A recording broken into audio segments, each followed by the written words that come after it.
Hello everybody, wherever you are on the planet. My name is René Moddejongen and I'm the open source lead for Microsoft. And I'm joined here today by... Floor. My name is Floor and I'm a senior program manager at Microsoft.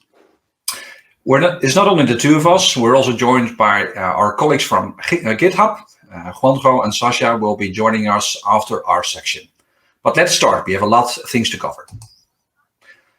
I always start these type of presentations with a picture of Sasha standing in front of the Microsoft Loves Linux slide. Judge us by the action we've taken in the recent past, our action today and in the future, is a famous statement that he still makes. It's together also with the Microsoft Loves Linux background, this really emphasizes and also symbolizes the approach we take into open source. We're building together in open source. Software development is deeply collaborative. We're all part of an interconnected community of developers. Software development is actually the world's largest team sport, and it's open, collaborative, and flexible. Based on McKinsey research, open source adoption is the biggest differentiator for top-performing organizations. These organizations are seeing 3 times more impact from the adoption of open source compared to the rest of the industry. Organizations who are best in class on open source capabilities also score 30% higher on innovation and 20% higher on developer satisfaction. These are really appealing numbers. So open source adoption is not just about the use of open source or technologies. It's about embracing an open source mindset, creating a culture of knowledge sharing and contribution to software development to realize the collective power of a broader community team or community. We document all of our software policies and make them available to all employees so that people can quickly look up the answer to their questions without having to wait for answers from whoever, legal or their management. We contribute a lot to open source. Here are just a couple of examples when we talk about, for instance, Linux, cloud native, different languages, data and AI, and also web. We've open sourced .NET, for instance, and there are a lot of other examples what we contribute to open source. So we do not only consume open source, but we want to give back. Microsoft has a strong open source program that encourages contribution, respect license obligations, and allow engineers to use open source with ease, work in the open, release projects, and be secure.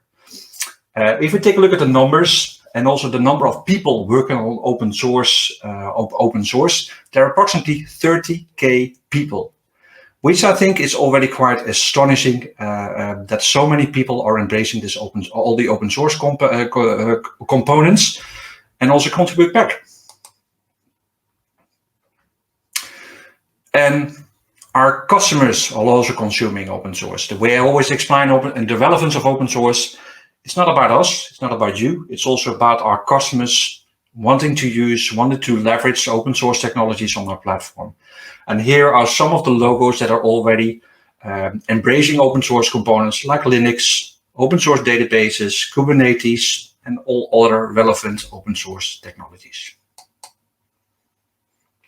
Let's hear from Floor what you have to say also, and maybe you can explain a little bit about the Microsoft Open Source Program Office.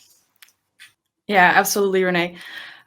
So using and working on open source is very much encouraged and appreciated within Microsoft. We believe that building on the efforts of others allows us to create meaningful value for our customers faster and to engage with new ecosystems and user bases in a natural way. So 2 pieces of advice from our OSPO resources that stand out to me are the following. When engaging in open source, meet the community on its own terms. So note that different open source communities take contributions in very different ways. And before firing up a pull request, investigate how to best engage the community that you want to be contributing back to. And another one is fork nicely. So always try to contribute to a community first instead of hard forking. So Microsoft has a strong open source program that encourages contributions, respects license obligations, and allows engineers to use open source with ease, to work in the open, release projects, and to be secure. The Microsoft Open Source Program is managed by the Open Source Programs Office, or OSPO, because we love acronyms within Microsoft, in partnership with expert teams across Microsoft, a community of open source experts, open source leaders, and others to help curate guidance and policy, just so that everyone at Microsoft understands how to participate in open source. We get asked a lot where our OSPO sort of fits in the organization. And many of our customers are looking to create their own OSPOs and compliance programs and want to know where to start. We think that key is that it works across the organization. So it doesn't really matter where your OSPO lives, if it's in engineering, in legal, or in the CTO's office. What does matter is that you're working closely together with all of those teams. And at Microsoft, our legal team helps us create license and policy guidelines. And in the beginning, they were instrumental in getting our culture change started. Embracing open source was much easier with legal's help than before. And our HR team helps us reward developers for great work. Open source is a recognized competence area, and every developer at Microsoft gets rewarded for helping others and for building on top of the work of others. We work closely together with security and accessibility, and we actively participate in security groups like the newly created OpenSSF, and our accessibility tools are open source to enable everyone to create accessible products.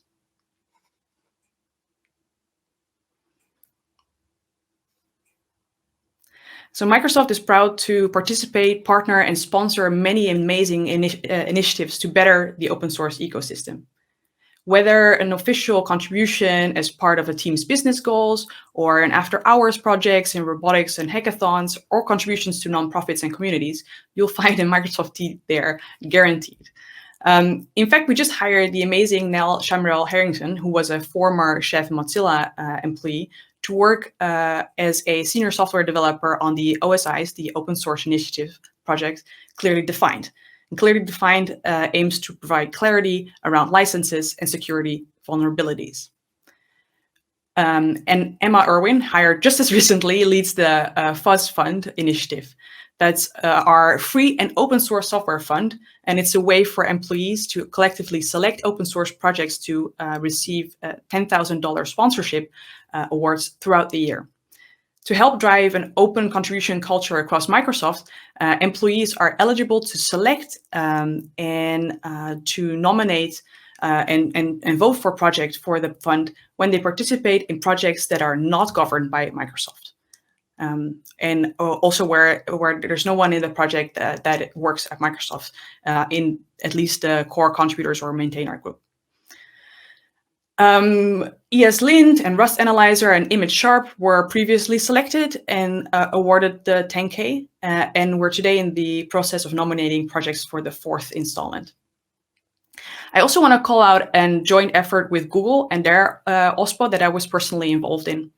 With Git Inclusion Summit last September, we invited the core contributors to the Git project for an allyship training and a half day of breakout sessions aimed to make the project and the larger ecosystem more diverse, inclusive, and welcoming. Open source at Microsoft. There's a lot that we need that we can share on that side, but let's move to the next slide, which highlights a couple of aspects. Linux has played an outsized role, unique role in the development of open source culture at Microsoft. But there are more aspects and also more areas we're focusing on. You can see a couple of examples on this slide. Flexibility of choice for modern app development and enterprise-ready databases, analytic services, and also machine learning toolkits. Talking about open source ecosystems, the partner piece is crucial. We're not here alone. I mean, together we share, and this is all in a collaborative way, also including our open source ecosystem partners. So we moved from stronger together to also building together, and I think that's quite crucial. Joint engineers, joint operations, and also joint support. Let me give you an example. With Red Hat, for instance, we have this service called Azure Red Hat OpenShift. This is a service that is joint engineers. We offer joint operation, and we also offer joint support. Quite appealing. where we offer this joint solution to our customers, and if in case of an issue, they can actually call support, and you don't know if you have a Red Hat engineer on the line or a Microsoft engineer. And Floor, I think you also have an example. I think another wonderful example, and that's just because I really like HashiCorp, is where we work together on making Terraform on Azure a wonderful experience, and also HashiCorp console service on Azure.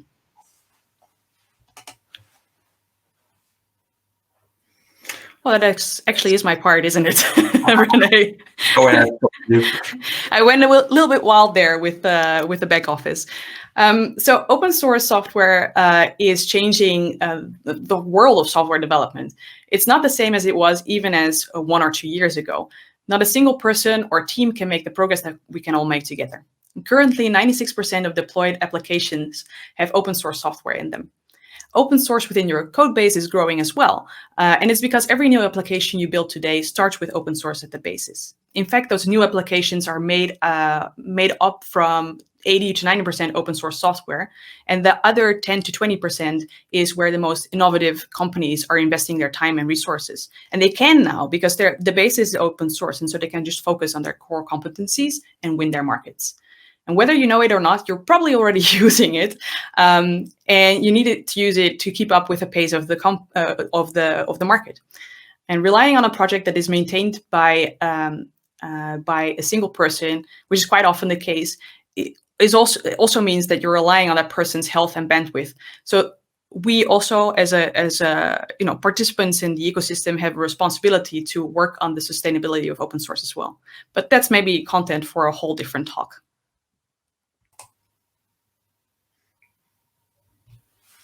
I think what we're trying to do today in this short session is give you a first flavor of, hey, what are we doing around open source? I think there's a lot of information to share. And I also want to end with the statement that was also part of the beginning of the presentation. We want to make sure that when it comes to our commitment to open source, just as by the action we've taken in the recent past, our action today and in the future. And this, of course, is the picture that was taken just after the GitHub acquisition. We're deeply committed in also collaborating and working together with the GitHub organization and to create a better world also through the use of open source software. Floor has something to say about the cloud blogs, and I think that's appealing information. Exactly. We want to leave you with resources to find out more. So if you go to cloudblogs.microsoft.com/open source, or if you follow the Open at Microsoft Twitter handle, you'll see like all of the latest developments, quite literally actually, and follow along as we move further into open source. Yeah. Thank you, Floor. And in case of any questions, please do not hesitate to reach out to us. Our Twitter handles are visible. And also contact your local representative if you want to learn more and want to get a better insight, more insight, and more detailed insight on what we're doing. Happy to support. Get your presentations in your inbox and receive your Azure Hero Learning Badge. If you scan this code, it's going to bring you to a fill-out form, and in the end, you can actually earn your badge. Having said this all, on behalf of the whole of Microsoft and also on behalf of Floor, have a fantastic conference and enjoy yourself. Thanks a lot for your time. Take care. Thank you, Floor. I'm Sasha Rosenbaum, and I will be doing the GitHub part of this presentation. First of all, let me quickly introduce myself. I started my career as a developer about 15 years ago, and since then, I had the opportunity to work for many different companies, both really small startups and really large enterprises in many various roles. Before coming to GitHub, I was one of the early cloud solution architects for Microsoft, helping customers move their infrastructure to the cloud. And today I'm a product manager at GitHub, and in my job, I get to work with developers from all over the world and from all sorts of companies and open source communities. One of the things that I love about my job is that we're helping developers automate out the boring parts of the life cycle so that they can focus on the more creative parts of their jobs. So let's talk about what GitHub can do for you today. GitHub is, you may know, is the largest developer platform on the planet. So we have about 50 million developers estimated on the platform, which is estimated as potentially the total number of developers in the world. And we have about 100 million public and private repos and about 100 billion contributions per year on the platform.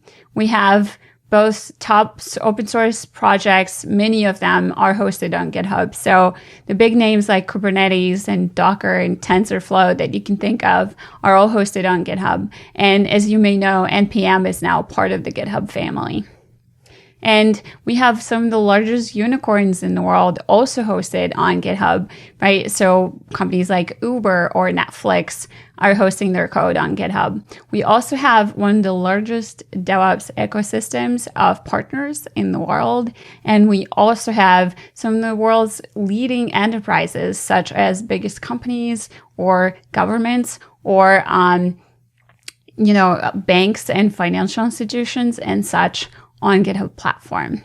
And our vision really is to help you focus on getting the better developer experience, making your developers happier about building and securing your software so that then you could focus on making your customers happier. And GitHub is really GitHub offers is really comprised out of many parts. So let me just dive into different parts on this slide. So security and compliance is one of the key parts of GitHub offering. So basically, we are offering community-powered security.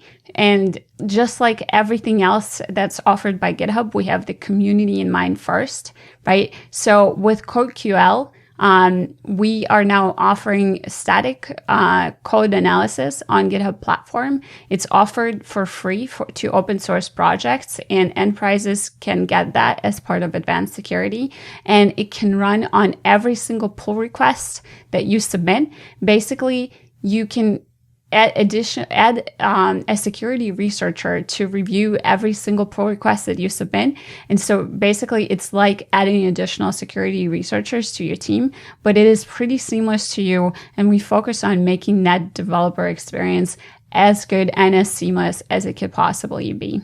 And as the world's largest code platform, we can also offer you lots of insight into your supply chain and into the potential vulnerabilities in that supply chain. So we scan open source packages for vulnerabilities, and we notify you if you have vulnerable dependencies. And this is something that you can enable today on both private and public repos. It's called Dependabot. And I could talk about security for another hour, but unfortunately I only have a few minutes in this presentation. So please look up GitHub Advanced Security and look into the features that we offer today to help you shift security left and secure your code. Then we also, of course, build code-to-cloud DevOps. So basically helping you automate your workflows, your CI/CD and such with GitHub Actions. So GitHub Actions is really planet scale CI/CD. So Actions help you do community-based workflow automation. So basically you have workflow automation with actions, and then you can implement your own actions and implement any parts of your life cycle that you would like to focus on. So basically, we let you or our partners implement any types of automation that you would like to run. And this is fully open source. And then you can run it on GitHub hosted runners, or you can run it on your own runners. And we do have, like I mentioned, one of the largest ecosystems in the world of DevOps partners. So basically every type of DevOps or CI/CD or project planning software that is out there in the world, you can find an action in the Actions marketplace, which literally has thousands of actions.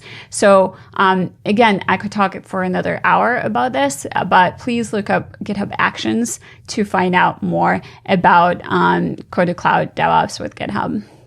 And of course, GitHub was born as a collaboration platform, as an open source hosting platform. And we focus on collaboration as it enables us to make developers happier and increase our productivity. So basically, we have the data-driven state-of-art collaboration. Basically, software development is now the world's largest team sport, right? And we have, with GitHub, is one of the most developer-loved tools in the world, with one of the highest NPS scores out there in the software world. And we really have planet scale with GitHub, right? So you can both host GitHub Enterprise on your own servers within your own network, or you can leverage GitHub Cloud, which is essentially highly scalable platform that, again, millions of developers contribute to every day. So with the mind shift of open source, we're also bringing it internally to different companies. And so different companies are embracing inner source as well. So that makes collaboration easier. So for instance, here in a case study of Nationwide was using Subversion, and they have moved from Subversion to GitHub and started using that to collaborate. And I love Subversion. You know, years ago when it first came out, it was the best thing since the bread came sliced, but it's really, really difficult to collaborate using centralized version control. Once Nationwide switched to GitHub, they were able to reduce 90% of their merge times, and they dropped from 3-day turnaround to access different repos, and it eliminated lots and lots of administrative trivia for any time they wanted to collaborate on any internal code. So they were basically able to start leveraging different people's code across the organization, which enabled them to move a lot faster than they were previously able to do. And then, of course, it's an integral part to be able to hire the best developer talent in the world. And companies all over the world are obsessed with hiring the best developers. And of course, GitHub, again, as being home for open source and home for developers out there everywhere, is something that students learn in school, is something that every developer in the world is familiar with. It's essentially the new portfolio site for anyone out there who's doing development work, how they showcase what projects they're passionate about. And of course, we can enable all the data-driven learning from the data that we have about developers on GitHub. So with that, this is really a comprehensive platform that can enable you to do inner source, to do open source, to do enterprise-centric work, and be able to be successful with your work, have your developers have happy developer experience, and focus on really making your customers and your users happy. So thank you so much. And you can download this presentation by scanning this QR code. And you can find me as DivineOps on GitHub and on Twitter. And thanks so much for having me. I look forward to seeing you in person one day. Bye.